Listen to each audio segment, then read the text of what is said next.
name is Mallory, and for my public figure presentation, I chose Helen Keller.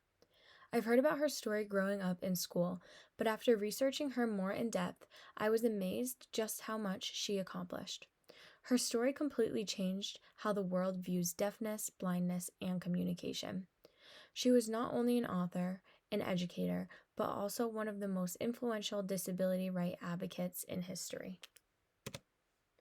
Helen Keller was born in Tuscumbia, Alabama in 1880. When she was around 19 months old, she became both deaf and blind after a severe illness that the doctors at the time called brain fever. We don't know the exact cause to date, but most researchers believe it was bacterial meningitis or possibly scarlet fever, since both were common and could lead to permanent hearing and vision loss in young children. The illness completely changed the course of her life. She later became the first deaf-blind person to earn a college degree and spent her life fighting for disability rights and education access. Helen Keller's diagnosis is best described as a profound deaf-blindness with prelingual onset. Her dual sensory loss happened at around 19 months before she had developed speech and language. The major characteristics of this diagnosis include no functional hearing or vision, which can put a child at high risk for language deprivation and major barriers within social interactions. Language has to rely on tactile methods, and without accessible language, children often show frustration or behavioral outbursts. Before receiving formal teaching, Helen used simple home signs and gestures with her family. Once Anne Sullivan helped Helen connect those gestures to words, her language skills developed rapidly. Her main ways of communication became tactile fingerspelling and braille. She also used Tadama method to feel speech vibrations. Although she could speak some words, her speech was often hard to understand, so tactile communication was most effective for her. When she met her teacher, Anne Sullivan, at age 6, everything changed. Anne introduced Helen to tactile spelling, where she could spell words into Helen's hands to connect objects to language.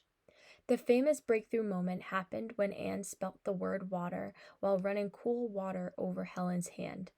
She suddenly understood that everything had a name. From there on, she learned rapidly, mastering braille, reading lips by touch, and even learning to speak by feeling vibrations on other people's throats and lips. Although her speech was difficult for others to understand, her determination and communication proved that language can be learned through alternative channels.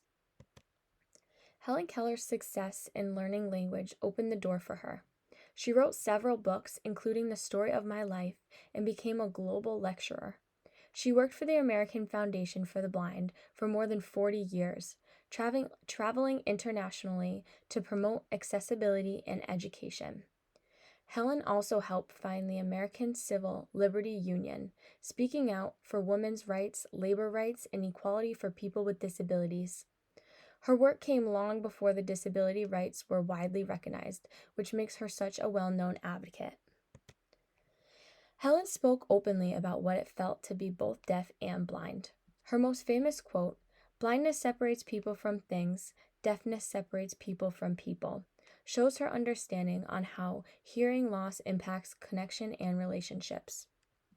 She explains that deafness was often harder for her than blindness because it made her feel isolated from conversations and social life. She also faced discrimination and doubt. Back in the 1800s, people believed that deaf-blind individuals couldn't think or learn. Instead of letting that limit her, she used her platform to challenge those misconceptions.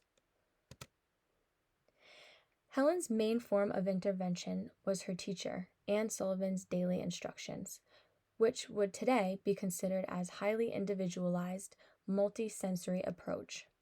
Anne used sensory substitutions, such as teaching Helen to rely on touch and movement instead of hearing or vision. Later, Helen received speech training, learning to produce sounds by feeling the vibrations on her teacher's throat.